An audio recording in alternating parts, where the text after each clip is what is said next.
সম্মানিত সুধী, আপনাদের সবাইকে স্বাগত জানাচ্ছি বরিশাল ডিবেট অ্যাসোসিয়েশনের বিডিএ কথন 22তম পর্বে। এবং আজকে আমাদের আয়োজনটি আমরা একটু ভিন্ন আঙ্গিকে সাজিয়েছি। আজকে আমাদের নির্ধারিত যেটি বিষয় রয়েছে সেটি হচ্ছে রস সাহিত্যের পাঠ। এবং আজ আমাদের সাথে উপস্থিত রয়েছেন রাজীব সরকার, প্রধান রাজস্ব কর্মকর্তা, ময়মনসিংহ সিটি কর্পোরেশন ও দলনেতা, 18তম জাতীয় টেলিভিশন বিতর্ক প্রতিযোগিতা চ্যাম্পিয়ন দল।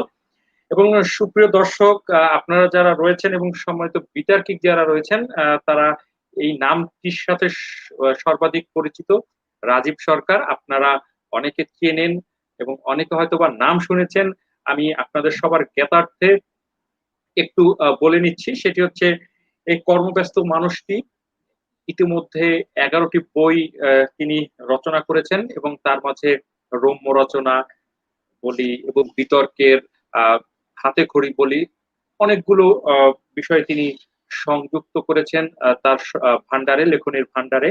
এবং আরো একটু যদি আমি বলি, সেটি হচ্ছে আহ, বাংলাদেশের রম্য সাহিত্যের যদি প্রবাদ পুরুষ বলা হয় সৈয়দ মুজতবা আলী। তিনি আমাদের বাংলা যে রস সাহিত্যকে সমৃদ্ধ করেছেন। কিন্তু আমরা রাজীব সরকারের যে লেখনীর মাঝেও আমরা আহ, একটি অন্য ধরনের আবেশে আবেশিত হই।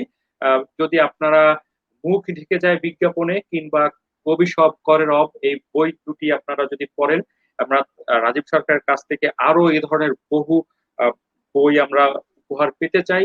এবং রাজীব সরকার 1980 সালে ময়মনসিংহে জন্মগ্রহণ করেন এবং তার নিজ জেলা কিশোরগঞ্জ।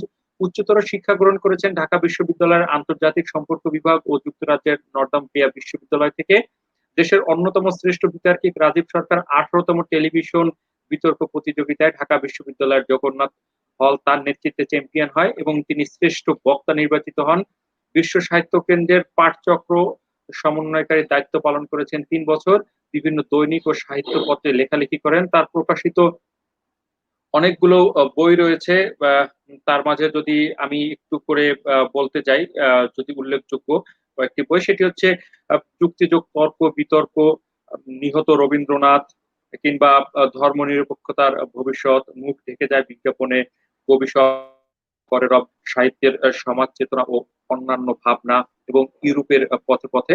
এবং তিনি ব্যক্তিগত জীবনে আহ সুদীপ্তা সরকারকে বিয়ে করেছেন এবং দুই পুত্র সন্তানের জনক, শাগ্নিক ও ঋত্বিক।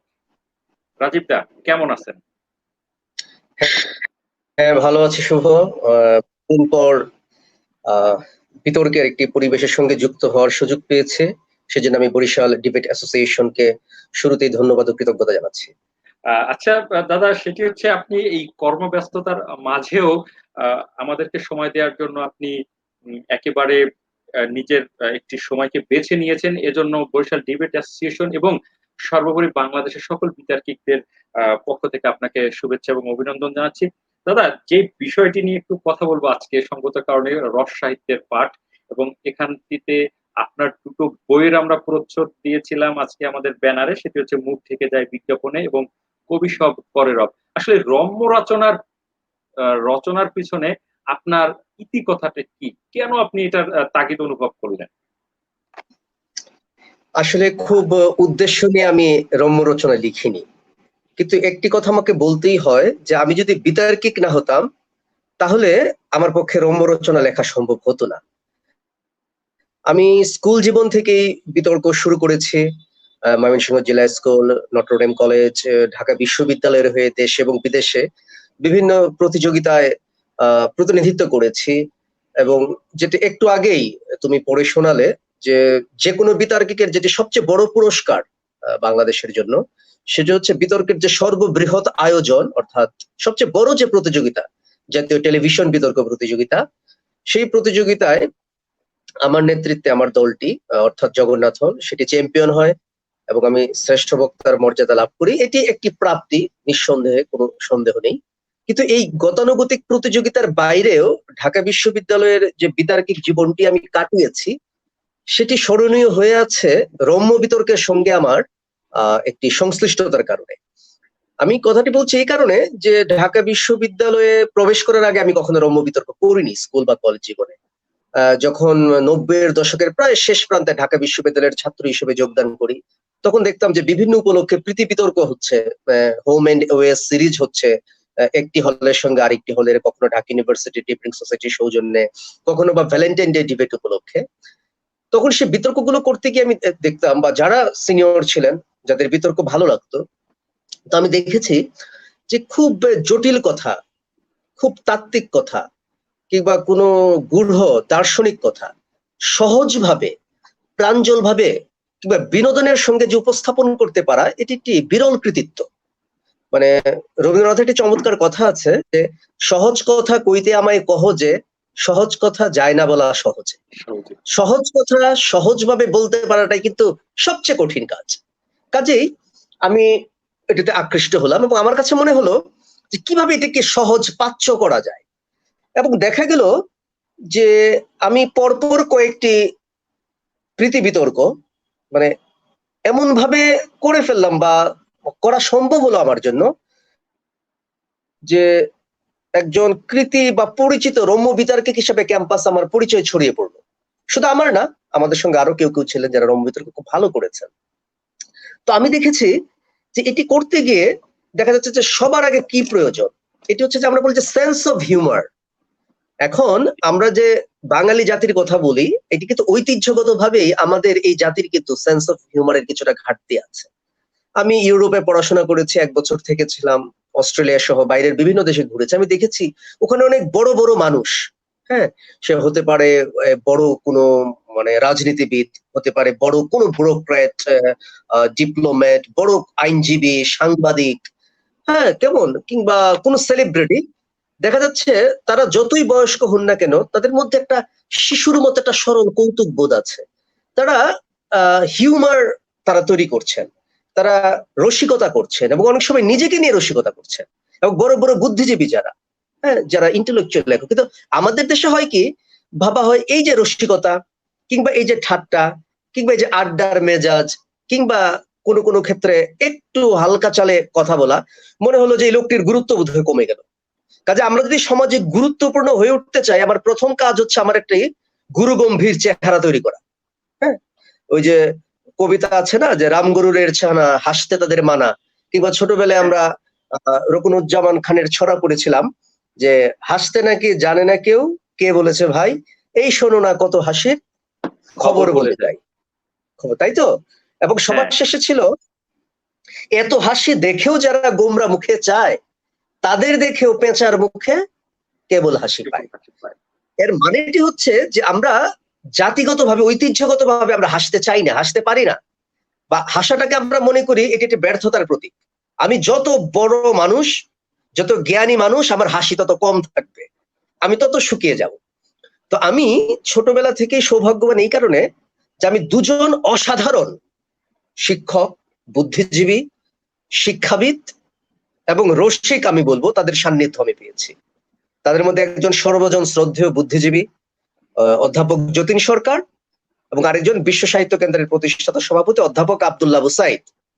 এই দুজনের সঙ্গে যাদের পরিচয় আছে, তারা এক বাক্যে স্বীকার করবেন, তারা যত বড় জ্ঞানী, যত বড় পণ্ডিত, কিংবা যত বড় আদর্শবান মানুষই হন না কেন, তাদের যে একটি সার্বিক গ্রহণযোগ্যতা শ্রোতাদের কাছে, দর্শকদের কাছে, কিংবা তাদের ভক্ত অনুরাগীদের কাছে, তার একটি অন্যতম কারণ হচ্ছে এই যে সহজভাবে, খুব সুন্দরভাবে একটি জটিল বিষয় তারা উপস্থাপন করতে পারেন। সেখানে রস দিয়ে, কৌতুক দিয়ে, গল্প দিয়ে ব্যাপারটিকে উপভোগ্য করতে পারে। কেমন? এবং আমার কাছে গুরুত্বপূর্ণ হচ্ছে যে আমি যা বলতে চাই সেটি দর্শকের কাছে পৌঁছলো কিনা। কেমন? এবং সেটি আমি কি গুরুগম্ভীর কথা দিয়ে পৌঁছাবো, নাকি আমি কৌতুকের মাধ্যমে পৌঁছাবো, নাকি আমি ব্যঙ্গ বিদ্রুপের মধ্যে দিয়ে পৌঁছাবো। একটি শব্দ উচ্চারণ করে, স্যাটায়ার। হ্যাঁ, ইংরেজিতে স্যাটায়ার কিন্তু খুব উঁচু দরের একটি সাহিত্য। আর বাংলা যদি আমরা বলি যে বিদ্রুপাত্মক সাহিত্য, যে দেখা যাচ্ছে একটা চাবুকের আঘাত করা হচ্ছে, কিন্তু ব্যঙ্গ বিদ্রুপের শানিত আঘাতের মধ্য দিয়ে। এটিও কিন্তু দরকার। এই যে রবীন্দ্রনাথ যে বলছেন, হ্যাঁ, ওরে নবীন ওরে আমার কাঁচা, আধমরাদের ঘামেরে তুই বাঁচা। এই যে একটি কিন্তু সহজ কথার মধ্য দিয়ে একটি কিন্তু বড় কথা তিনি বলে দিলেন, তাই না? তো এই যে বিষয়গুলো, এগুলো আমি আসলে রম্য বিতর্ক করতে গিয়ে, যেমন রম্য বিতর্কের একটি বিষয় বলি, যেমন রূপে নয় গুণে পরিচয়। আমরা প্রায় এই ধরনের বিষয় নিয়ে আমরা বিতর্ক করেছি, যে গুণ বড় না রূপ বড়, তখন দেখা যাচ্ছে যে আমরা হয়তো রূপের পক্ষে বলতে গিয়েছি, স্বভাবতই গুণের পক্ষে যুক্তি বেশি হয়, কিন্তু রূপের পক্ষে বলতে গিয়ে আমার মনে আছে তখন আমি বিশ্ব ক্রিকেটের উদাহরণ দিলাম। একটি ক্যাম্পাসে মেয়েদের একটি হলে বিতর্ক করতে গিয়ে আমি বললাম যে ইন্ডিপেন্ডেন্স কাপ 1998 সালে ভারত পাকিস্তান বাংলাদেশের অংশগ্রহণে ঢাকায় যখন অনুষ্ঠিত হয়, তখন বিশেষ একজন ক্রিকেটারের উদ্দেশ্যে বঙ্গললনারা প্ল্যাকার্ড তুলেছিলেন। সেটি ছিল এরকম, আফ্রিদি ম্যারি। আফ্রিদি তখন একজন উদীয়মান ক্রিকেটার, তাকে উদ্দেশ্য করে মেয়েরা বলছে যে আফ্রিদি ম্যারি মি, অর্থাৎ আফ্রিদি আমাকে বিয়ে করো। আমি তখন বললাম এই আসরে পৃথিবীর সেরা ব্যাটসম্যান তেন্ডুলকার ছিলেন, গাঙ্গুলি ছিলেন, সাইদ আনোয়ার ছিলেন, ইনজামাম ছিলেন, তাদের কাউকে বিয়ে করতে না চেয়ে আফ্রিদিকে কেন বিয়ে করার শখ জাগলো বাঙালি মেয়েদের? কারণ হচ্ছে আফ্রিদির গ্ল্যামার, আফ্রিদির রূপ। কাজেই গুণে নয় রূপে পরিচয়, রূপ হচ্ছে সহজে মানুষের কাছে পৌঁছে যেতে পারে। কিংবা আমরা জানি যে শারাপোভা খুব চমৎকার টেনিস খেলোয়াড়, কেমন, কিন্তু তার চেয়ে ওই যে ভেনাস উইলিয়ামস, মনে আছে উইলিয়ামস দুই ভগ্নীদ্বয়, তারা কিন্তু অনেক, তারা কিন্তু আরো প্রতিভাবান, তারা কিন্তু খেলোয়াড়, কিন্তু দেখা যাচ্ছে তাদের পেছনে ব্যবসায়ীরা নেই, তাদের পেছনে বিজ্ঞাপনদাতারা নেই, কেমন, তাদের পেছনে গ্ল্যামার জগৎ নেই, হ্যাঁ, তাদের জনপ্রিয়তা নেই। কারণ কি? কারণ হচ্ছে শারাপোভার রূপ। তখন আমি বলেছিলাম এই রূপের কারণেই মানুষ ইনজামামকে না বলে আফ্রিদিকে বলছে আফ্রিদি ম্যারি মি, আর ইনজামামকে হয়তো বলবে তার বিপুল আয়তন দেখে যে ইনজামাম ক্যারি মি। হ্যাঁ, ক্যারি করার জন্য ইনজামাম পারফেক্ট, আর মেরি বা বিয়ের জন্য হয়তো আফ্রিদি পারফেক্ট। তো এই উদাহরণগুলো যখন আমরা দিতাম তখন সেগুলো কিন্তু দর্শকরা গ্রহণ করেছে। আমার আরেকটি বিতর্কের কথা মনে আছে, যে একটি সিরিয়াস বিতর্ক ছিল, বলা হচ্ছে যে সভ্যতা বন ধ্বংসের কারণ, অর্থাৎ যেটিকে আমরা সিভিলাইজেশন বলছি, নগরায়ন বলছি, সেটি বনায়নকে, ফরেস্ট্রিকে ধ্বংস করে দিচ্ছে।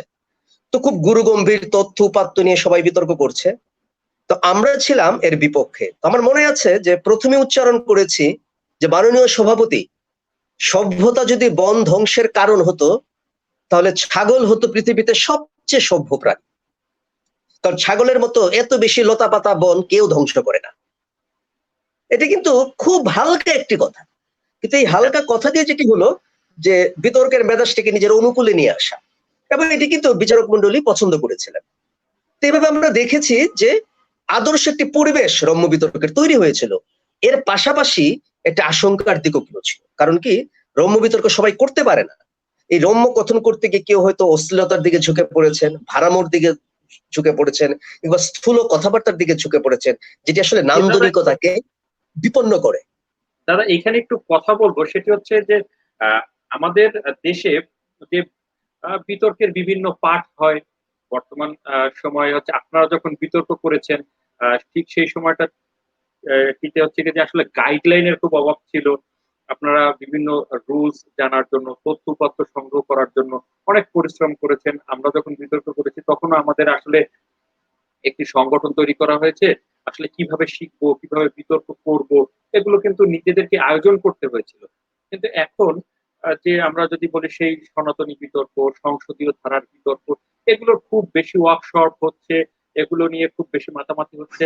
কিন্তু এই যে যদি বলি রম্য বিতর্কের কথা যদি বলি, বা বিতর্কের অন্যান্য ফরমেশনের কথা বলি, এগুলো বিভিন্ন যে আমাদের উৎসব পার্বণ ছাড়া এগুলোকে আসলে আমরা মঞ্চস্থ করতে পারি না, কিন্তু এটি কিন্তু বিনোদনের একটি জায়গা। আসলে এই রম্য বিতর্কের আহ রম্য বিতর্কটি আসলে কি, এটি যদি বিতার্কিকদের একটু বুঝে বলেন, যারা হচ্ছে একেবারে স্কুলের বাচ্চা যারা রয়েছে, ওরা যারা বিতর্ক করে ওরা শিখে, ওরা জানতে চায় যে রম্য বিতর্কটি কি, এটির সংজ্ঞায়নটা আসলে আপনার কাছে কেমন?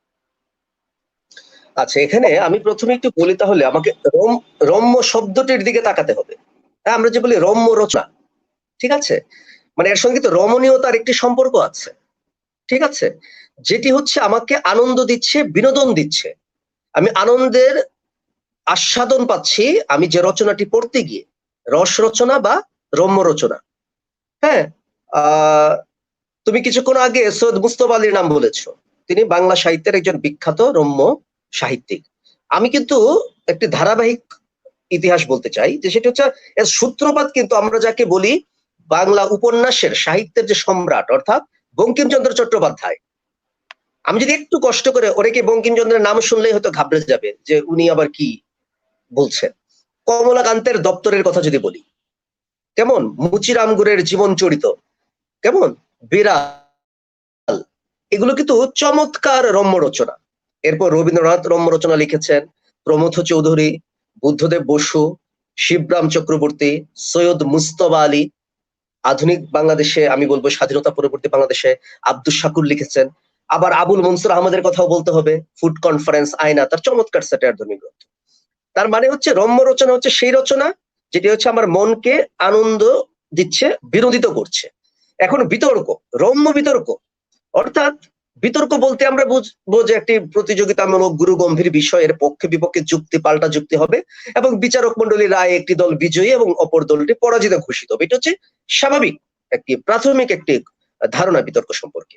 রম্য বিতর্কের বিষয় হচ্ছে এরকম যে এমন একটি বিষয় আমরা নির্বাচন করব যে যার মধ্য দিয়ে হালকা বা লঘু চালের ভঙ্গিতে কথাবার্তা হবে, কিন্তু বক্তব্যটি কিন্তু লঘু নয়, বক্তব্যটি গুরু গম্ভীর, বক্তব্যটি ওজন সম্পন্ন, কিন্তু হালকা চালে বলা। যেমন আমি যখন বলছি কথার কথা যে এই যে আমরা বলি যেমন ডিজিটাল যুগ, তাই না?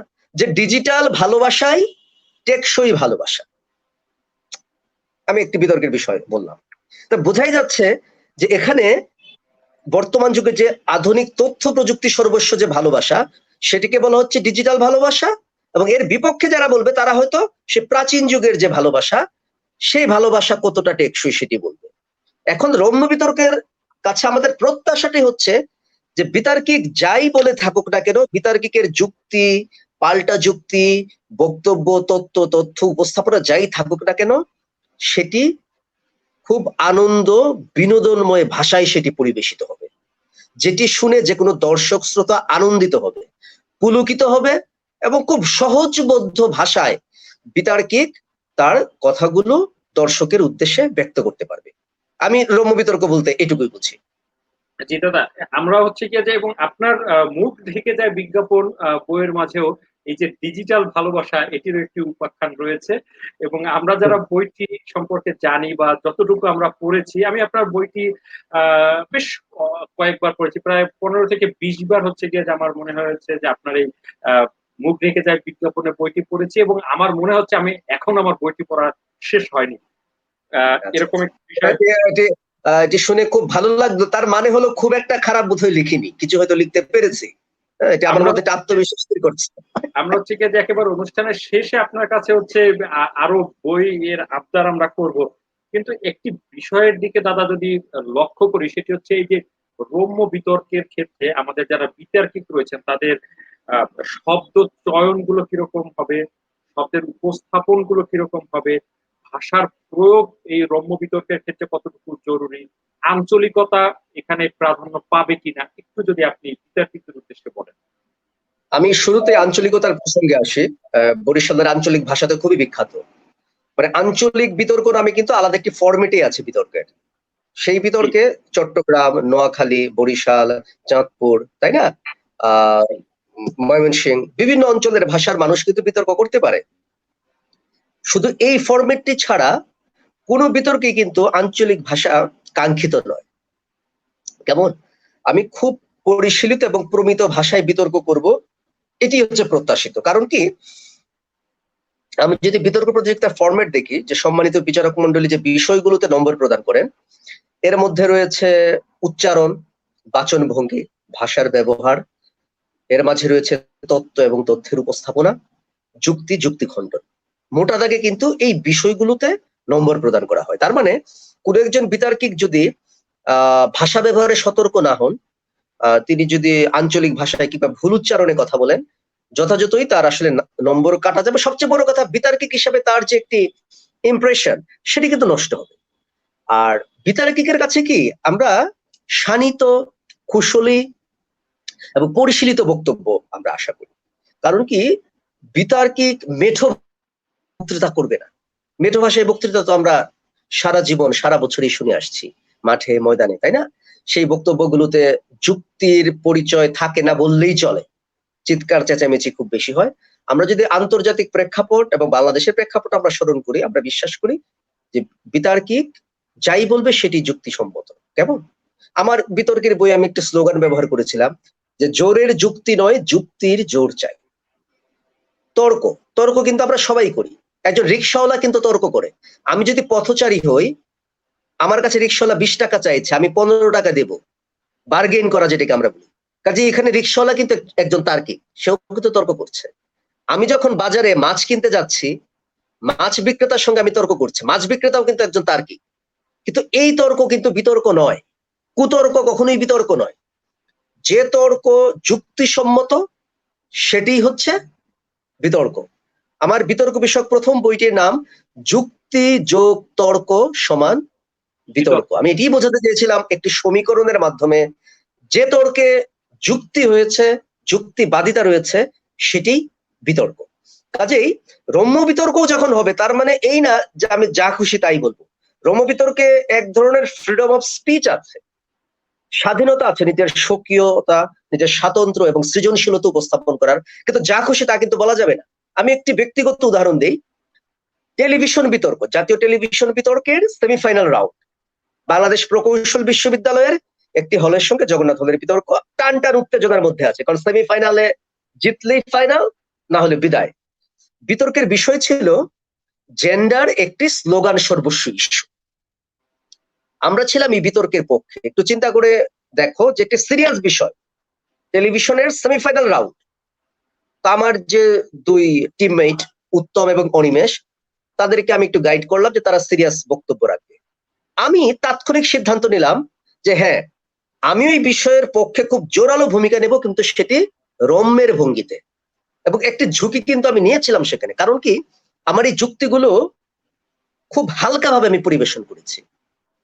মানে আমি বলতে চেয়েছিলাম যে বাংলাদেশে জেন্ডার এখনো স্লোগানের জায়গায় রয়ে গেছে, কেমন সভা সেমিনারের বিষয় রয়ে গেছে, বাস্তব জীবনে এর কোনো অনুসরণ নেই। তো প্রতিপক্ষের একজন বক্তা দলনেতা তিনি বললেন যুক্তি দেখাতে গিয়ে যে বাংলাদেশের গণমাধ্যম খুব গুরুত্বপূর্ণ ভূমিকা পালন করছে নারীর অধিকার নিশ্চিত করার জন্য, কেমন, এবং জেন্ডার সমতা প্রতিষ্ঠার জন্য। তখন আমি গিয়ে বললাম যে গণমাধ্যম বরং জেন্ডারের ভারসাম্য নষ্ট করছে। কারণ টেলিভিশনে তখন খুব জনপ্রিয় একটি বিজ্ঞাপন ছিল রাধুনী গুঁড়ো মশলার বিজ্ঞাপন। এই গুঁড়ো মশলার গুণকীর্তন করার শেষে একজন মা তার ছেলেকে বলছে এবার একজন আসল রাধুনী নিয়ে আয়, মানে বাড়ির বউ নিয়ে আয়। অর্থাৎ আমাদের যে পুরুষতান্ত্রিক দৃষ্টিভঙ্গি সেটা কিন্তু রয়ে গেল যে নারীর অপর নাম হচ্ছে রাধুনী, বউয়ের আসল পরিচয় হচ্ছে রাধুনী। সে ডাক্তার, ইঞ্জিনিয়ার, ব্যারিস্টার, জজ, ম্যাজিস্ট্রেট, আইনজীবী, যা খুশি হোক না কেন, রান্নাঘর দিয়ে কিন্তু তাকে আইডেন্টিফাই করছে। তখন কিন্তু এটি দর্শকরা খুব বিপুল করতালি দিয়ে গ্রহণ করেছিল। এরপর আমি যদি গণমাধ্যমের আরেকটি বড় জায়গা হচ্ছে চলচ্চিত্র, আমাদের যে চলচ্চিত্র শিল্প, তার একটি উদাহরণ দিয়েছি যে শব্দ নিয়ে কিভাবে রাজনীতি হয়। যেন আমি একজন নায়কের প্রশংসা করে বলছি অমুক নায়ক খুব সাহসী, তার মানে ওই নায়ক স্টান্টম্যান ছাড়াই খুব ঝুঁকিপূর্ণ শট দিচ্ছে, এই তো নায়কের সাহসের পরিচয়। কিন্তু আমি যখন বলছি অমুক নায়িকা খুব সাহসী, তার মানেটা কিন্তু আলাদা। অর্থাৎ সেই নায়িকার শরীরে কাপড় চোপড় প্রায় নেই বললেই চলে। অর্থাৎ সাহস শব্দের মানে কিন্তু দুরকম। যখন পুরুষের জন্য সাহসী তার মানে সে ঝুঁকি নিয়ে ফাইটিং দৃশ্যে অবতীর্ণ হয়েছে, আর নায়িকা সাহসী মানে হচ্ছে নায়িকা স্বল্প বসনা হয়ে ক্যামেরার সামনে দাঁড়িয়েছে। তার মানে হচ্ছে গণমাধ্যম নিজেই কিন্তু এখানে পক্ষপাত দুষ্ট আচরণ করছে। এভাবে আমি বুঝিয়েছিলাম যে জেন্ডার আসলে একটি স্লোগান সর্বস্ব ইস্যুই রয়ে গেছে। তো যাই হোক এই ঝুঁকিটি কাজে লেগেছিল। আমি যদি এখানে একটু আপনাকে স্মরণ করিয়ে দেই, শুধু এখানে জেন্ডার নয়, এখানে কিন্তু আমরা আপনার লেখার মাঝেই কিন্তু আমরা পেয়েছি যে টিভি বিজ্ঞাপনে যে আমরা শিশুদের মানসিক বিকাশের ক্ষেত্রেও কতটা প্রভাব বিস্তার করতে পেরেছি। সেটি হচ্ছে একা একা খেতে চাও, দরজা বন্ধ করে খুব স্বার্থপর একটি শিক্ষা, এবং সেটি আসলে শিশুর মানসিক বিকাশের কতটা প্রতিবন্ধকতা বা একাকিত্ব কিংবা একগুঁয়েমিতা তৈরিতে কতটা হচ্ছে বিরূপ ভাবে এটি উপস্থাপিত হয়, একটু যদি বলেন। না না, অবশ্যই আমি এই কারণে এটিও কিন্তু আমি রম্যের ভঙ্গিতেই বলেছি যে আমরা ছোটবেলায় আমরা পড়েছি প্রবাদ বাক্য, বা গুরুজনরা আমাদেরকে বলতো দোষে মিলি করি কাজ, হারে জিতি নাহিলাজ, তাই তো? তার মধ্যে আমার মধ্যে একটি একাত্মবোধ, ঐক্য, আসলে কি এই যে টিম বিল্ডিং বা দলীয় যে একটা সম্প্রীতি, এর মধ্য দিয়ে কিন্তু দেশপ্রেম আস্তে আস্তে বড় হয়ে ওঠে শিশুর মনে। আস্তে আস্তে সে দলকে ভালোবাসে, পরিবারকে ভালোবাসে, প্রতিষ্ঠানকে ভালোবাসে। এক সময় সে বাংলাদেশকে, নিজের মাতৃভূমিকে সে ভালোবাসতে শিখে। কিন্তু আমি যখন একটি বিজ্ঞাপনের মাধ্যমে একটি লোভনীয় চিপস তার হাতে দিয়ে তার মুখ দিয়ে বলাচ্ছি, একা একা খেতে চাও তো দরজা বন্ধ করে খাও, সে কিন্তু পরিবারেরই মানুষ, তার ভাই বোনদেরকে সে দেবে না। সে যদি নিজের ভাই বোনকে ঠকাতে শিখে যায়, ভবিষ্যতে সে তার বন্ধুদেরকে বঞ্চিত করবে, নিজের দেশকে সে ঠকাবে।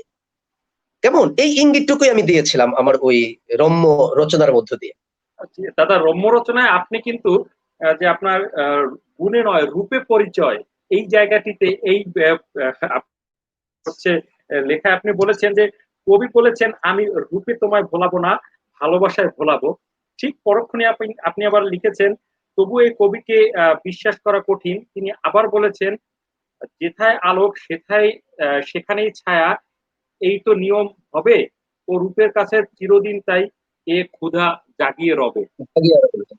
জাগিয়ে রবে, এই যে একটি জায়গায় কিন্তু কবির দ্বৈত চরিত্র, এবং আপনি কিন্তু সেটিকে আপনার যে গুণে নয় রূপে পরিচয় এই লেখাটিতে আপনি এটিকে উপস্থাপন করেছেন। এটিকে আসলে আপনি কোন ধারায় আপনি আসলে বোঝাতে চেয়েছেন? আমি বোঝাতে চেয়েছি যে একজন কবি, একজন দার্শনিক, যে কোনো মানুষ গুণের বন্দনা করতেই পারেন, কেমন, কিন্তু তার মনের মধ্যে একটি সুপ্ত আকাঙ্ক্ষা থাকে, রূপের প্রতি তার একটা ভালোবাসা, তার একটা মোহ, তার মুগ্ধতা, তাই না? এটি তো দোষের কিছু নয়। আগে বলাই হয়েছে যে আগে দর্শনধারী পরে গুণ বিচারী।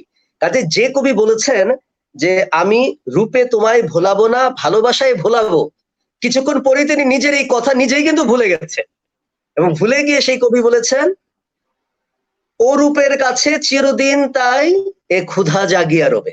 অর্থাৎ তারও কিন্তু রূপের প্রতি তৃষ্ণা আছে, ভালোবাসা আছে। এটাকে আসলে আটকে রাখা খুব কঠিন। আমি যতই বলি যে আমি রূপকে প্রাধান্য দিচ্ছি না, আমি রূপকে গুরুত্ব দিচ্ছি না, কেমন, বা আমি আসলে রূপের কাঙাল নই, কিন্তু দেখা যাচ্ছে শুধু বাংলা সাহিত্যে নয়, সারা পৃথিবীতেই শিল্প সাহিত্য সৃষ্টির যে অনন্য উপাদান বা উপকরণ, এর নেপথ্য উপাদান হিসেবে কিন্তু রূপের প্রতি যে তৃষ্ণা, রূপের প্রতি যে মোহ, সেটা কিন্তু কাজ করেছে।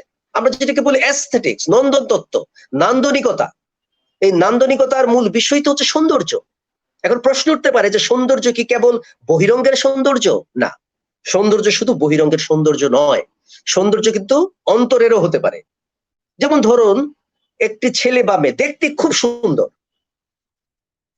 কিন্তু খুব বিশ্রী ভাষায় ভঙ্গিতে কথা বলে, তাকে কি আমি সুন্দর বলতে পারবো? পারবো না।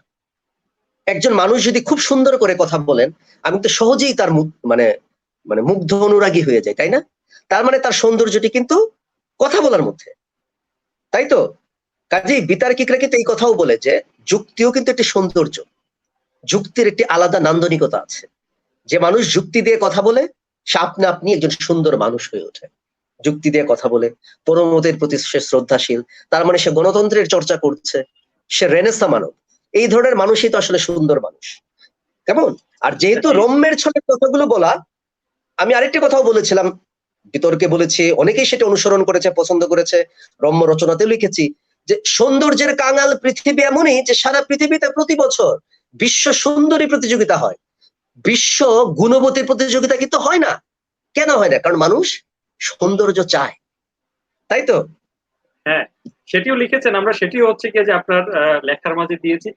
সেজন্যই তো বললাম যে দাদা, আপনার বইটি আমি প্রায় 15 থেকে 20 বার পড়েছি, তারপরও আমার মানে পড়া শেষ হয়নি। এটি হচ্ছে কি যে আমার অভিব্যক্তি। একটি বিষয় একটু বলবো যে রম্য বিতর্কের বিতার্কিক যারা রয়েছে তাদের উপস্থাপনটি কিরকম হবে, এবং রম্য বিতর্ক বিতার্কিককে উপস্থাপন করার পূর্বে চর্চা করার ক্ষেত্রে আপনার কি কি নির্দেশনা থাকবে? আমি একটি কথা যে কোনো বিতর্কের ফরম্যাটে বা কর্মশালায় আমি প্রায়ই বলে থাকি, সেটি হচ্ছে পড়াশোনার কোনো বিকল্প নেই। আমি জানি না এই অনুষ্ঠান কতজন মানুষ দেখছে বা পরে কতজন দেখবে, তাদের মধ্যে নিশ্চয়ই অনেক গুণী মানুষ আছেন যারা খুব ভালো গান করেন, আবৃত্তি করেন, নাচেন, অভিনয় করেন, ছবি আঁকেন। কোন শিল্পকেই আমি ছোট করছি না, প্রত্যেক শিল্পের উদ্দেশ্যে আমার শ্রদ্ধা। কিন্তু বিতর্কের একটি আলাদা স্থান আছে আমার কাছে। কেন? বিতর্ক হচ্ছে একমাত্র শিল্প যে শিল্পের দুটি পৃথক স্বতন্ত্র বৈশিষ্ট্য আছে যা আর কোনো শিল্পের নেই। প্রথমটি হচ্ছে যুক্তি, দ্বিতীয়টি হচ্ছে পড়াশোনা। আজকে তুমি চিন্তা করে দেখো, পড়াশোনা না করেও কিন্তু একজন নামকরা অভিনেতা হওয়া যায়, যায় না? পড়াশোনা না করেও কিন্তু একজন চিত্রশিল্পী, একজন আবৃত্তিকার, এমনকি একজন সঙ্গীত শিল্পীও হয়ে যাওয়া যায়, তাই তো? হ্যাঁ। কিন্তু পড়াশোনা না করে কেউ বড় বিতার্কিক হয়েছে, এটা হচ্ছে সোনার পাথর বাটির মতো একটা অবাস্তব বিষয়, যেটাকে আমরা কাঁঠালের আমসত্ব বলতে পারি। কি জাতীয় পরিসর, কি আন্তর্জাতিক পরিসর। খুব বড় একজন বিতার্কিক যদি হতে হয়, তাকে চোখ কান খোলা রাখতে হবে, তাকে অগাধ পড়াশোনা করতে হবে। কেমন? এবং এই পড়াশোনা শুধু বই থেকে নয়, সেটি টেলিভিশন থেকে হতে পারে, সংবাদপত্র থেকে হতে পারে, চারপাশের সমাজ থেকে হতে পারে। তাকে একজন ভালো পর্যবেক্ষক হতে হবে। এবং আমরা কিন্তু এই যে শিল্প, সাহিত্য, সংস্কৃতি, এর মধ্য থেকে কিন্তু বিনোদন, রম্যের অনেক উপকরণ পাই, যেটি একজন রম্য বিতার্কিক ব্যবহার করতে পারে। কাজে প্রথম দায়িত্বটি হচ্ছে পড়াশোনা, চারপাশে কি ঘটছে এবং খুব তাৎক্ষণিক বা প্রাত্যহিক কি বিষয়গুলো ঘটছে, এই বিষয়গুলো নিয়ে কিন্তু তার চর্চাটি চালিয়ে যেতে হবে। কাজেই আমি বলবো যে কন্টেন্ট, একজন বিতার্কিক 5 মিনিটের বক্তব্য উপস্থাপন করবেন, তার ভেতরে যদি মাল মশলা না থাকে, তার সেই যুক্তিসম্মত কথা, উপকরণ, আনন্দ বিনোদনের উৎস যদি না থাকে, তাহলে কিন্তু সে ব্যর্থ হয়ে যাবে বিতার্কিক হিসেবে ডায়াসে। কাজে দাদা পড়াশোনাটি সবার আগে। এখন একটু আর এর আমি বলবো একটু যোগ করি, একটু রম্য সাহিত্য পড়তে হবে। আমি কয়েকজন লেখকের নাম ইতিপূর্বেই করেছি: বঙ্কিমচন্দ্র, প্রমথ চৌধুরী, রবীন্দ্রনাথ, বুদ্ধদেব বসু, রাজশেখর বসু, পরশুরাম, শিবরাম চক্রবর্তী, সৈয়দ মুস্তফা আলী, আবুল মনসুর আহমেদ। তারা কিন্তু অসাধারণ সব মানে রস রচনা লিখেছেন, রম্য রচনা লিখেছেন। এগুলো কিন্তু পড়তে হবে, এবং এই সময়ও যারা লিখছেন তাদের লেখাও পড়তে হবে। মানে আমি বলতে চাচ্ছি যে এই যে হিউমার সেন্স অফ হিউমার, এটাকে কিন্তু অর্জন করতে হয় নিজের মধ্যে। একজন রসিক মানুষ ছাড়া, প্রয়োজনে নিজেকে নিয়ে রসিকতা করতে হবে। একজন রসিক মানুষ ছাড়া, যার ভিতরে রসবোধ নেই, এমন মানুষ ছাড়া কিন্তু রম্য বিতর্ক করা কিংবা রম্য রচনা লেখা খুব কঠিন।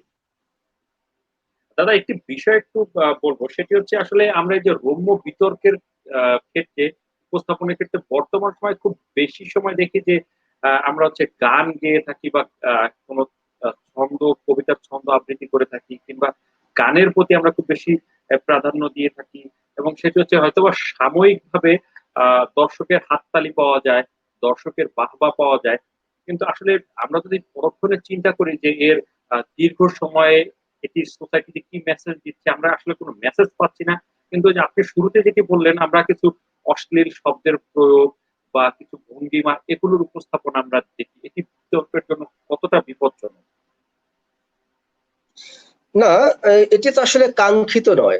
গান যে হতে পারবে না তা নয়, কিন্তু কেউ যদি একদম সঙ্গীত শিল্পীর ভঙ্গিমায় মঞ্চে অবতীর্ণ হয়, তাহলে তো তার গান গাওয়াই ভালো ছিল, বিতর্ক করতে আর আসা কেন, তাই না?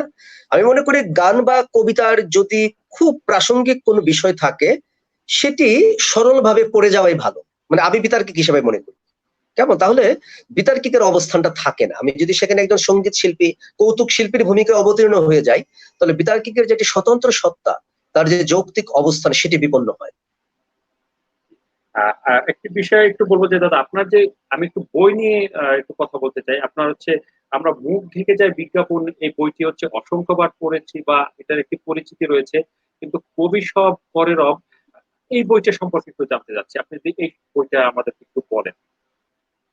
আচ্ছা, আমি বলছি যে মুখ ঢেকে যায় বিজ্ঞাপনে, এই বইটি প্রকাশ করেছিল ইত্যাদি গ্রন্থ প্রকাশ 2014 সালে।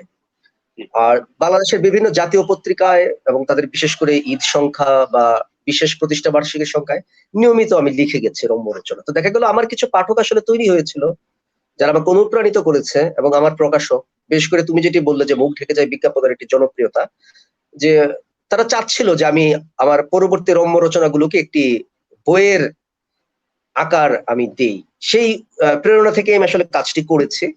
তো সেই বইয়ের আমি সূচিপত্রটি যদি বলি, তাহলে একটি আইডিয়া পাওয়া যাবে যে কি কি বিষয় আমি অন্তর্ভুক্ত করছি।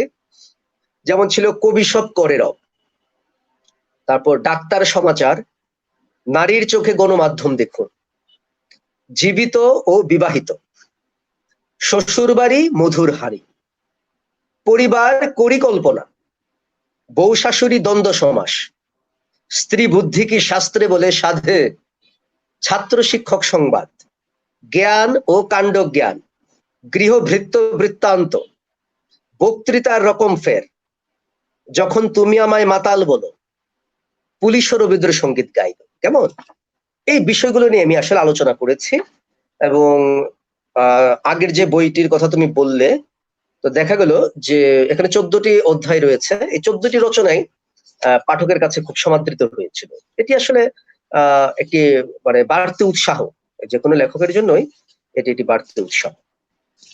দাদা, আমাদের এই লাইভ প্রোগ্রামটা কিন্তু হচ্ছে আপনার আহ, দলের সেই চ্যাম্পিয়ন দলের সদস্য উত্তম দা দেখছেন, কিছুক্ষণ আগে থেকে জয়েন করেছেন। এরপর হচ্ছে ডক্টর শামীম হাসান, 16তম টেলিভিশন বিতর্ক চ্যাম্পিয়ন দলের সদস্য, উনি দেখছেন। আহ, তারপর হচ্ছে আমাদের শাহ আলম খোকন ভাই, ওনাকে ইনভাইট করেছিলাম। উনি এর আগে প্রোগ্রামটি করেছিলেন যে আন্তর্জাতিক বিষয়গুলো নিয়ে বিতর্কিতদের আলোচনা করেছিলেন। ইউএসএ থেকে তিনি দেখছিলেন। উনি আবার বলছেন যে এই ভিডিও ক্লিপসটি ওনাকে পাঠিয়ে দিতে, উনি দেখবেন। তো হচ্ছে কি যে এই বিতর্কিতরা কিন্তু দেখছে। বিশেষ করে আমি যদি বলি, বরিশাল ডিবেট অ্যাসোসিয়েশনের মেম্বাররা, সরকারি ব্রজমোহন কলেজ, বরিশাল বিশ্ববিদ্যালয়, পটুয়াখালী বিজ্ঞান প্রযুক্তি বিশ্ববিদ্যালয় সহ আমাদের হচ্ছে কি যে এই অঞ্চলের শিক্ষা প্রতিষ্ঠানের শিক্ষার্থীরা কিন্তু এই প্রোগ্রামটি দেখছে। আমি হচ্ছে এখানে দেখছি, এবং সবাই অনেকেই আপনাকে শুভকামনা এবং শুভেচ্ছা জানিয়েছে, অনেকে আপনাকে সালাম জানিয়েছে, সেগুলো আমি আপনাকে পৌঁছে দিলাম। তাদেরকে আমার পক্ষ থেকে তাদের সবাইকে শুভেচ্ছা।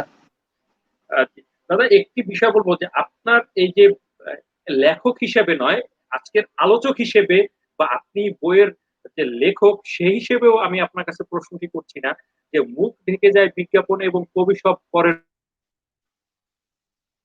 রব, এই বই দুটি অধ্যয়ন করলে রম্য সাহিত্যের এই মানে বিতার্কিক যারা রয়েছে তাদের জন্য কতটা এটি গুরুত্ব বহন করবে, বা তারা কতটা জ্ঞান অর্জন করতে পারবে আসলে মুখ থেকে যায় বিজ্ঞাপন এবং কবি সব করে রব। কারণ আপনি এখানে প্রমিত ভাষায় লিখেছেন, এবং যে ভাষার যে মাধুর্যতা বলি, যদি বলি শব্দ চয়ন, প্রত্যেকটি বিষয় কিন্তু হৃদয় স্পর্শ করে যায়। আমি শুরুতেই বলি, জ্ঞান দেওয়ার আসলে কোনো যোগ্যতা আমার নেই। কেমন, আমি জ্ঞানী নই। কেমন, যে শেষের কবিতার নায়ক অমিত রায়, তার সম্পর্কে রবীন্দ্রনাথ একটা চমৎকার কথা বলেছিলেন, যে নিজের সম্পর্কে অমিত বলতো যে আমি জ্ঞানী আসলে নিউটনের মতো, কারণ জ্ঞান সমুদ্রের পাড়ে আমি শুধু নুড়িই কুড়িয়েছি, আর কিছু আসলে অর্জন করতে পারি। আমি যেটি বলতে পারি, এই দুটি বইয়ে আমি কিছু ভাষা, ভঙ্গি এবং ধারণা প্রদান করেছি। কাজে কোনো বিতার্কিক যদি মন দিয়ে এই বই দুটো পাঠ করে, আমার ধারণা যে কোনো রম্য বিতর্ক সহজে সে ফেস করতে পারবে। কোনো জ্ঞানের কথা, তত্ত্বের কথা আমি আলোচনা করিনি। আমি কিছু সহজ কথা সহজ ভঙ্গিতে বলতে চেয়েছি। যেমন আমি একটু উদ্ধৃতি দেই অভিশপ করে রব থেকে। যেমন একটি বইয়ের একটি রচনার শিরোনাম হচ্ছে জীবিত ও বিবাহিত। কেমন, জীবিত ও বিবাহিত, কারণ সমাজে একটি কথা প্রচলিত হচ্ছে যে যার বিয়ে হয়ে গেছে, বিশেষ করে পুরুষের, সে আর জীবিত নেই, সে মৃত। কাজে বলা হচ্ছে জীবিত ও বিবাহিত। এখন কি বিষয় একটু আমি শেয়ার করি, যে পশু সমাজের একটি ঘটনা বনে বনে ঘটছে। সিংহের বিয়ে হবে, খুশিতে ভেড়া লাফাচ্ছে। সিংহের বিয়েতে যাওয়ার জন্য ভেড়া প্রস্তুতি নিচ্ছে আনন্দে নাচতে নাচতে। এমন সময় শেয়াল বলল, সিংহের বিয়ে, তুই ভেড়া লাফাচ্ছিস কেন, তোর কি? ভেড়া বলল, আরে বিয়ের আগে আমিও তো সিংহ ছিলাম, বিয়ের পরেই না ভেড়া হয়ে গেছে। কেমন, তো এটি পশু সমাজের একটি ঘটনা, কিন্তু বিয়ে হওয়ার পর আমাদের অবস্থাটা কি হয় বা না হতে পারে, এর একটি একটি একটি প্রতীকী তাৎপর্য। কেমন, আমার মনে হয় যে এই ধরনের কিছু ঘটনার উল্লেখ আছে। এর অধিকাংশই দেখা যাচ্ছে যে আমরা প্রাত্যহিক আড্ডা থেকে আমি সংগ্রহ করেছি। আমি এই রম্য বিতর্কের, রম্য রচনার উপকরণের জন্য আমার চারপাশের জনসাধারণের কাছে আসলে কৃতজ্ঞ, বন্ধু বান্ধবদের কাছে কৃতজ্ঞ, বিভিন্ন লেখকদের কাছে, বিতার্কিকদের কাছে কৃতজ্ঞ, আমার জীবনের বিভিন্ন আড্ডার কাছে কৃতজ্ঞ। এবং আমি যখন 1 বছর ইউরোপে ছিলাম, বিভিন্ন দেশের বন্ধু বান্ধবের সঙ্গে মেশার সুযোগ পেয়েছি। তারা ছিল একটি মানে কি বলবো, স্টোর হাউস অফ হিউমার। তাদের কাছ থেকে আমি বিভিন্ন উপকরণ কিন্তু পেয়েছি। এই সবগুলো মিলিয়ে আমি চেয়েছি আমার মতো উপস্থাপনা করতে, পরিবেশন করতে। দাদা, আপনি কিন্তু হচ্ছে মুখ ঢেকে যায় বিজ্ঞাপনে দুটো বিষয়ের উপরে লিখেছেন। একটি হচ্ছে জামাই সমাচার, আর একটি হচ্ছে হ্যাঁ, হ্যাঁ, তৈল নীতি শ্রেষ্ঠ নীতি। আপনি পরিণতি জামাই শ্রেষ্ঠ। সমাচার, জি, আপনি যে জামাই সমাচারটা একটু আলোকপাত করেন। জামাই সমাচারটি আলোকপাত করা মানে কি, মানে এটি যেহেতু তুমি পড়েছো, এটা তো আর নতুন করে বলার কিছু নেই। আসলে জামাইয়ের একটি আলাদা রীতি আছে আমাদের এই বঙ্গ সমাজে, তাই তো? বাইরের দেশগুলো কিন্তু শ্বশুর বাড়িতে এত কদর নেই জামাইয়ের, ঠিক আছে? এবং এই জামাইয়ের কিন্তু একটি অন্যতম সুবিধা হচ্ছে প্রচুর খাওয়ার সুযোগ পাই শ্বশুর বাড়িতে গিয়ে। এখন আমি বিয়ে করার পর বিপদে পড়ে গেলাম, কারণ আমি খাদক হিসাবে উচ্চ মাপের নই। হ্যাঁ, আমি মোটামুটি নিম্নমানের একজন খাদক। মানে যদি ৩টা বা ৪টা আইটেম থাকে আমি ভালোভাবে খেতে পারি, কিন্তু এর বেশি যদি আইটেম করা হয় দেখা গেল যে ছড়িয়ে ছিটিয়ে আমি হয়তো নষ্ট করি। তো আমার শাশুড়ি সহ শাশুড়ি স্থানীয় অন্যান্য যত আত্মীয় ছিলেন তারা কেউই আসলে সন্তুষ্ট না আমাকে নিয়ে, যে জামাই খায় না বা জামাই কম খায় বা খাওয়া হয়তো পছন্দ করছে না। তো আমার কাছে মনে হলো যে আমি তো জামাই হিসাবে আসলে একজন অযোগ্য এবং অপদার্থ।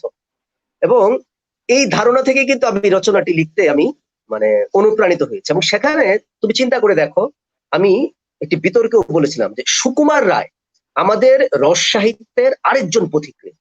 তার যে কি অসাধারণ সব ছড়া আছে বলা বাহুল্য। তার সৎপাত্র নামে একটি চমৎকার ছড়া আছে, যে শুনতে পেলাম পোস্তা গিয়ে তোমার নাকি মেয়ের বিয়ে, গঙ্গারামকে পাত্র পেলে, জানতে চাও সে কেমন ছেলে, মন্দ নয় সে পাত্র ভালো, রং যদিও বেজায় কালো, তারপরেতে মুখের গঠন অনেকটা ঠিক পেঁচার মতন, বিদ্যে বুদ্ধি বলছি মশাই, ধন্য ছেলের অধ্যবসায়, ১৯টি বার মেট্রিক এসে ঘায়েল হয়ে থামলো শেষে, বিষয় আশয় গরিব বেজায়, কষ্টে সৃষ্টে দিন চলে যায়, মানুষ তো নয় ভাইগুলি তার, একটি পাগল একটি গোয়ার, আরেকটি সে তৈরি ছেলে, জাল করে নোট গেছেন জেলে। কেমন এইভাবে কিন্তু ব্যঙ্গ বিদ্রুপ করছে যে একজন পাত্র হিসাবে কত উঁচু দরের মানে এই গঙ্গারাম কেমন। এবং শেষে বলছে যা হোক এবার পাত্র তো পেলে, তেমন কি আর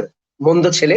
অর্থাৎ যে ছেলে ১৯ বার মেট্রিকে ফেল করেছে, মুখের গঠন কালো পেঁচার মতন এবং একদম আরো অন্যান্য বিবরণ দিয়েছেন, কোনো ভাই মানুষ হতে পারেনি, সে হচ্ছে সৎ পাত্র। এভাবে কিন্তু ব্যঙ্গ সাহিত্যের মধ্য দিয়ে বিদ্রুপ করেছেন সুকুমার রায়। তো সেই জায়গা থেকে এটা আমি গ্রহণ করেছি। এবং আরেকজন ছড়াকার নাম করা লুৎফর রহমান রিটন, নিশ্চয়ই তাকে আমরা সবাই চিনি। তো দেখা যাচ্ছে কি অতিরিক্ত খাওয়ার কি পরিণাম হয় তিনি একটি ছড়াই তুলে ধরেছিলেন। মানে খেতে খেতে খাদক আর উঠতে পারছে না, বসে তো খাচ্ছিল, সে আর দাঁড়াতে পারছে না। তখন সে খাদক বলল, খেতে খেতে খেতে খেতে পেট হলো ঢোল, গড়াগড়ি দিয়ে কাঁদি ভাই টেনে তোল। কেমন কাজে এরাই কিন্তু জামাই হিসেবে আদর্শ, যে নধরকান্তি খুব ভালো খেতে পারে, ঠিক আছে? তো এইসব যোগ্যতা থেকে যারা বঞ্চিত আমি তাদের মধ্যে একজন। তারপরেও প্রচলিত সমাজে জামাই কিনে যেসব কৌতুক আছে, ব্যঙ্গ কথাবার্তা আছে, সেটি উল্লেখ করেছে। একটি আমাকে এখানে বলতেই হয়, সেটি হচ্ছে নিজের পরিচয়ে যে পরিচিত সে উত্তম, পিতার পরিচয়ে যে পরিচিত সে মধ্যম, আর শ্বশুরের পরিচয়ে যে পরিচিত সে হচ্ছে অধম।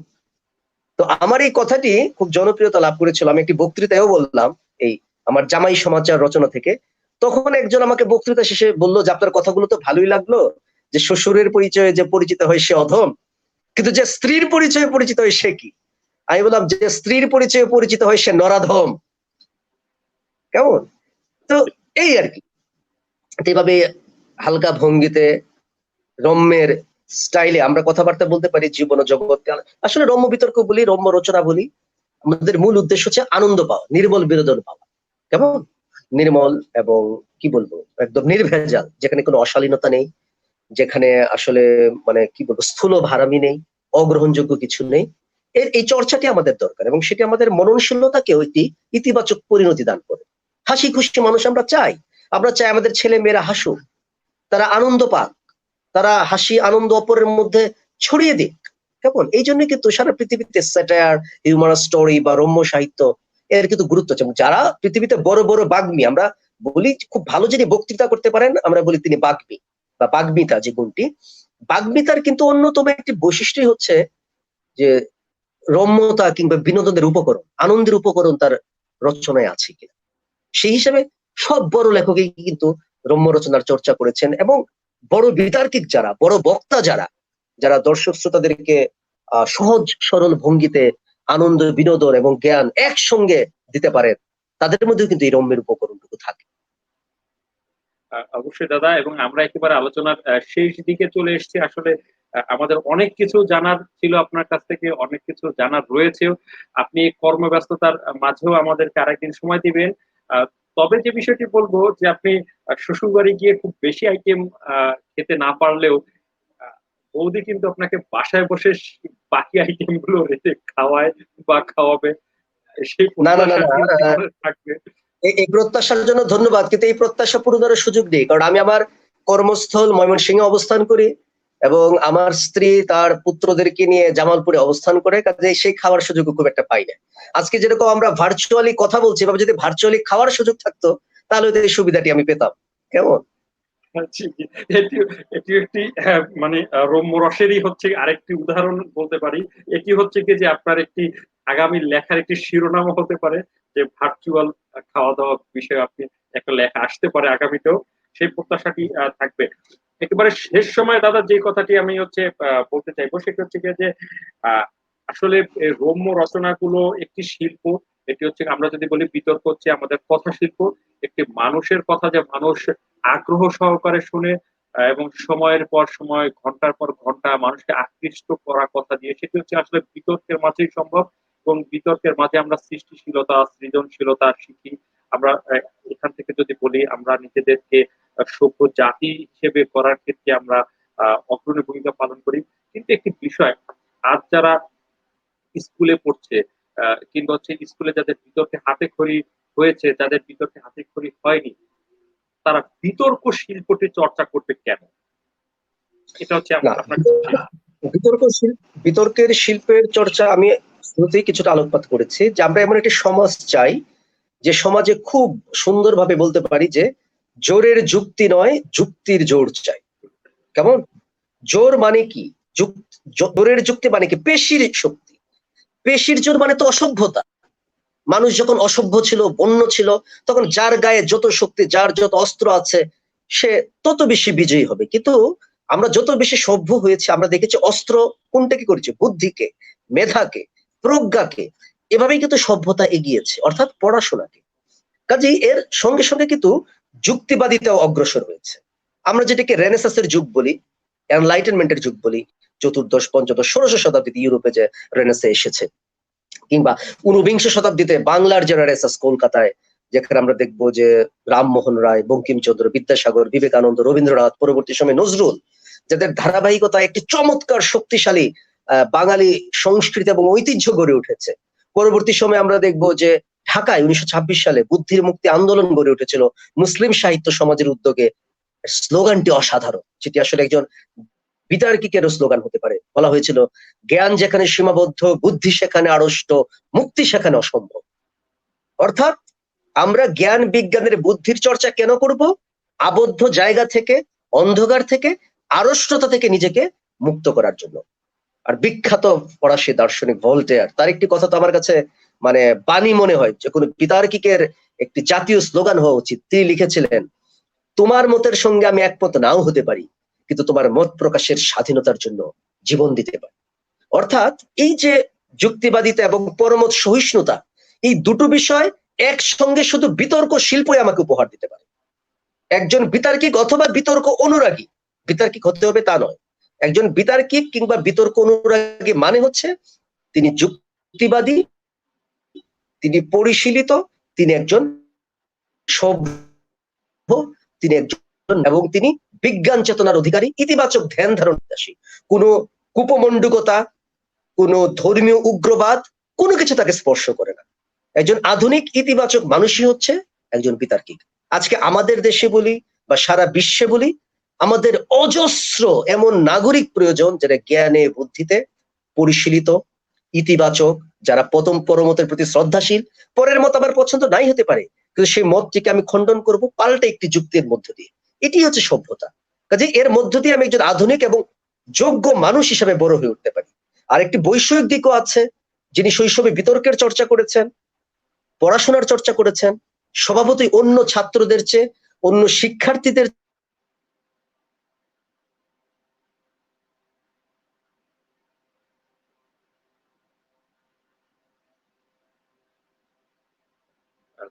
সুপ্রিয় দর্শক, আমরা অপেক্ষা করছি আমাদের সম্মানিত অতিথি জনাব রাজীব সরকার, উনি কারিগরি ত্রুটির কারণে আমাদের থেকে সংযুক্তি বিচ্ছিন্ন অবস্থায় রয়েছেন এবং আমরা অপেক্ষা করছি তার সংযোগটি পুনঃস্থাপন করার জন্য। তিনি পুনঃস্থাপিত হলে আমরা আবার তার কাছে ফিরে যাব।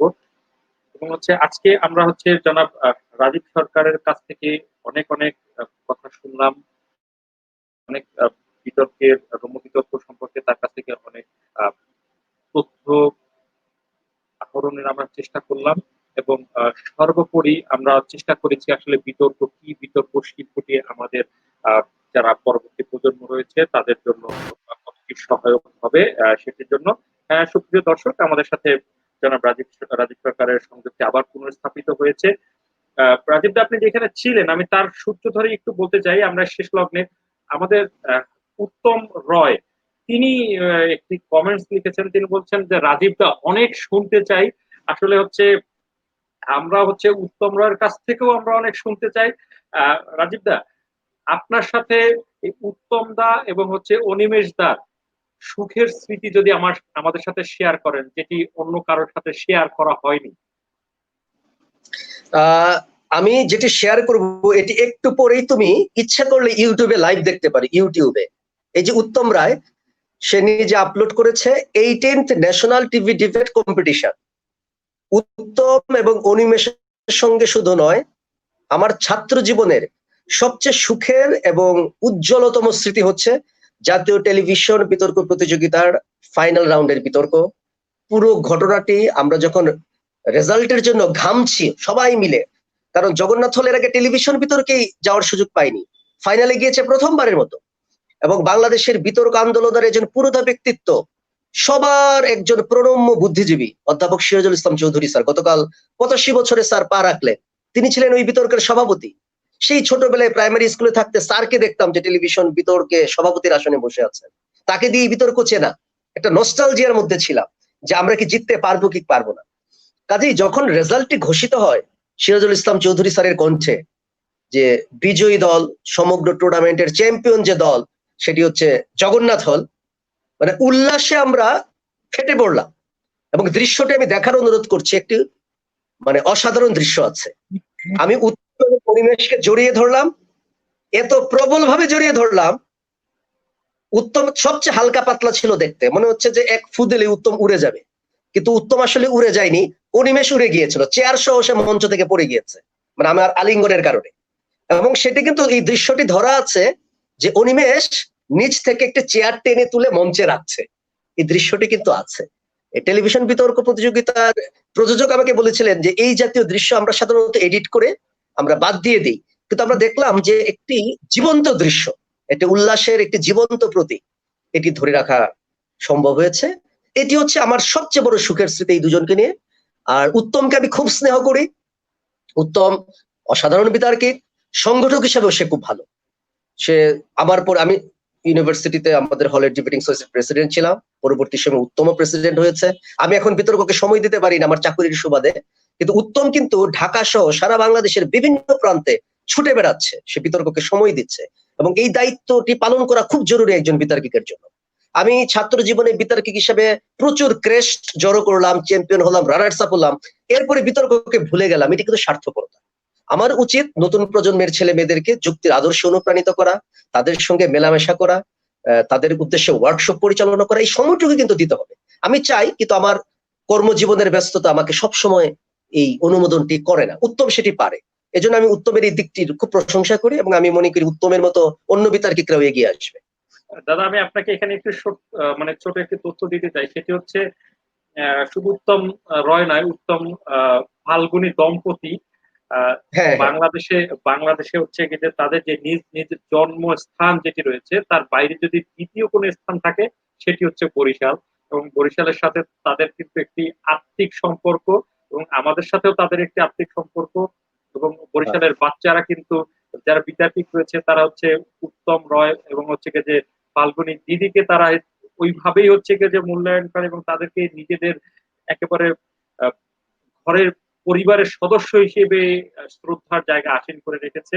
এবং আমরাও চাই আপনার কর্মব্যস্ততার মাঝে যদি কখনো সুযোগ বের করতে পারেন অবশ্যই বরিশালে না, আমি আসবেন। আমি আমি কিন্তু আমি বরিশালে আসতে চাই। আমি 2011 সালে নির্বাহী ম্যাজিস্ট্রেট হিসেবে দায়িত্ব পালনের জন্য ইউপি নির্বাচন কভার করতে এসেছিলাম। এক সপ্তাহ বরিশালে ছিলাম 2011 সালের মার্চ এপ্রিলে। তো বরিশালের ইলিশ মাছ, তারপর ডাবের জল, তারপরে এগুলো স্বাদ আমার এখনো লেগে আছে মুখে। এবং অন্তত এগুলো খাওয়ার জন্য হলে আবার বরিশালে আসতে চাই। হ্যাঁ, এবং দেখা যাক যে উত্তম এবং ফাল্গুনী তারা দুজনেই দম্পতি হিসাবে বিতর্কের জন্য খুব কাজ করছে। তাদের সঙ্গে আমি টাঙ্গাইলেও একটি বিতর্ক কর্মশালায় অংশগ্রহণ করেছি দিনব্যাপী। তো আমার ইচ্ছে আছে আমি আবার বরিশালে আসতে চাই, জি নিশ্চয়ই দাদা, দেখা হবে। দাদা শুধু সেটিও নয়, আপনাকে আরো একটি তথ্য দিতে চাই, সেটি হচ্ছে বরিশালের পেয়ারা বাগান খুবই বিখ্যাত এবং সেখানে যে ভাসমান মার্কেট সেটি হচ্ছে গিয়ে যে সাউথ এশিয়ার সেকেন্ড ফ্লোটিং মার্কেট। তারপর হচ্ছে বরিশালের শাপলার বিল, লাল শাপলার বিল, সেটিও কিন্তু একটি প্রকৃতির সৌন্দর্য, সেটি আহ, আমি হচ্ছে আমরা সবাই উপভোগ করি। এবং উত্তম দা ইতোমধ্যেই আহ, বলে ফেলেছেন যে রাজীব দা বরিশালে আসলে আমি সেদিন যাব। তিনি হচ্ছে কি যে আমার যে ওয়াচ পার্টিতে তিনি হচ্ছে কমেন্টস লিখেছেন যে রাজীব দা বরিশালে আসলে আমিও সেদিন যাবো। এবং আরেকটি বলেছেন রাজীব দা আপনাকে ইদানিং খুব কম পাওয়া যায়, আপনি একটু সময় দিবেন প্লিজ। এটি হচ্ছে কি যে আপনাকে বলছে। তবে রাজীব দা আপনাকে কিন্তু আমরা এই যে মাঝে মাঝে যদি এই যে লাইভ প্রোগ্রামে আমরা যদি পাই এবং হচ্ছে গিয়ে দর্শকদের উদ্দেশ্যে বলছি, আমরা একটি সংরক্ষণের জন্য আমাদের বরিশাল ডিবেট অ্যাসোসিয়েশন ইউটিউব চ্যানেলেও আমরা এটিকে আপলোড করে দিব। এবং আপনার এই যে কথাগুলো, এই যে নির্দেশনাগুলো, এগুলো কিন্তু আগামী দিনের বিতার্কিকদের জন্য পাথেয় হয়ে থাকবে। এবং হচ্ছে গিয়ে অনেক দাদা ধন্যবাদ। একেবারে জি দাদা, এবং একেবারে শেষে আপনি যদি এই কোভিড চলাকালীন সময়ে 1 মিনিটে আমাদের বিতার্কিকদের উদ্দেশ্যে আপনার যদি কোনো মেসেজ থাকে আপনি সেটি যদি একটু দেন। না, আসলে মেসেজ সেটা হচ্ছে কি, এই মুহূর্তে নিজেকে রক্ষা করা সবচেয়ে জরুরি। নিজেকে, প্রিয়জনকে, পরিবারকে এবং দেশকে। এবং আমরা দেখছি যে এমন একটি রোগের সম্মুখীন আমরা হয়েছি যার হাত থেকে বাঁচার প্রধান অস্ত্র হচ্ছে সচেতনতা, সচেতনতা এবং সচেতনতা। তা আমরা বিশ্বাস করি যে সমাজে সবচেয়ে শিক্ষিত যারা তারাই সবচেয়ে বেশি সচেতন, এবং এই শিক্ষিত মানুষদের মধ্যে সবচেয়ে সচেতন হচ্ছে বিতার্কিকরা। কাজেই এই কোভিড-19 মোকাবেলা করতে গিয়ে বিতার্কিকরা আরো বেশি সচেতনতার পরিচয় দেবে এবং বিপন্ন মানুষের সাহায্যে এগিয়ে আসবে, যেটি অনেক বিতর্ক সংগঠন কিন্তু এই কোভিডের এই দুঃসময়ে বিপন্ন মানবতার সাহায্যে এগিয়ে এসেছে। এটি তারা অব্যাহত রাখবে। তাদের প্রতি আমার এই শুভকামনা রইল। এবং আমরা বিশ্বাস করি, আমি ব্যক্তিগতভাবে বিশ্বাস করি, বিতার্কিক যেমন যুক্তির ভিত্তির উপর দাঁড়িয়ে জয়ী হতে চায়, তেমনি কোভিড-19 বিরুদ্ধেও আমরা জয়ী হব। ধন্যবাদ। যে ধন্যবাদ দাদা আপনাকেও। সুপ্রিয় দর্শক এবং বৈশাল ডিবেট অ্যাসোসিয়েশনের বিডিএফ কথন প্রোগ্রামটি যারা দেখলেন, আপনাদের সবার উদ্দেশ্যে বলতে চাই আজকে আমাদের সাথে অতিথি হিসেবে উপস্থিত ছিলেন রস সাহিত্যের পাঠে দেশসেরা বিতার্কিক রাজীব সরকার, প্রধান রাজস্ব কর্মকর্তা ময়মনসিংহ সিটি কর্পোরেশন ময়মনসিংহ, এবং তিনি 18তম জাতীয় টেলিভিশন বিতর্ক চ্যাম্পিয়ন দলের তিনি একজন সদস্য ছিলেন এবং দলনেতা ছিলেন, এবং তিনি সেই বিতর্ক প্রতিযোগিতার শ্রেষ্ঠ বক্তাও তিনি হয়েছিলেন। আমরা তার কাছ থেকে এই রস সাহিত্যের আলোচনা শুনলাম এবং আমরা রস সাহিত্যের দ্বিতীয় পাঠে আগামী শনিবার সন্ধ্যা 7টা 30 মিনিটে হাজির হব এবং সেখানে আপনাদের সাথে উপস্থিত থাকবেন জনাব উত্তম রয় এবং তার সাথে থাকবেন আমাদের জনাব মোহাম্মদ আতাহার মিয়া, অতিরিক্ত জেলা প্রশাসক সার্বিক ভোলা জেলা। এবং ততক্ষণ পর্যন্ত আপনাদের কাছ থেকে আমি বিদায় নিচ্ছি। এবং তার আগে বলে দেই, আজ থেকে আপনারা প্রতিদিন আমাদের লাইভ প্রোগ্রামটি শেষ হওয়ার পরে এই ক্লিপটি Barishal debate association BDA YouTube channel থেকে আপনারা দেখতে পারবেন। অসংখ্যবার আপনারা আপনাদের সবার প্রতি অনুরোধ থাকবে আপনারা বরিশাল ডিবেট অ্যাসোসিয়েশন বিডিএ চ্যানেলটি আপনারা সবাই দেখবেন এবং সাবস্ক্রাইব করবেন। এবং আপনাদের সবার সুস্বাস্থ্য এবং দীর্ঘায়ু কামনা করছি এবং সবাই স্বাস্থ্যবিধি মেনে চলবেন সেই প্রত্যাশা রাখছি। ধন্যবাদ সবাইকে।